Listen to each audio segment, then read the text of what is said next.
In this video, we're gonna take a look at Jobber software. So we're gonna see if it's worth it or not.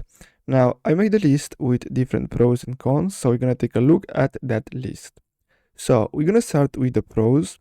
Easy to use for scheduling, quotes, and invoicing. Great mobile app for teams on the go.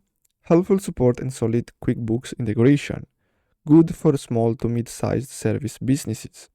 Now, the cons, some bugs and sync issues between app and desktop, limited accounting and reporting features, can get expensive as your team grows. Canceling can be frustrating for some users. So basically these are the pros and cons. Now, if we go to pricing here, as you can see, we have the individual plans, and then we have for teams. So as you can see, the cheapest one for one user, it's $28 up to $140, still one user, but you're gonna get more features. And for teams, as you can see, up to 5 users, $120 per month. So basically that's it for today's video, guys. I really hope you found this video helpful. Thanks for watching, guys.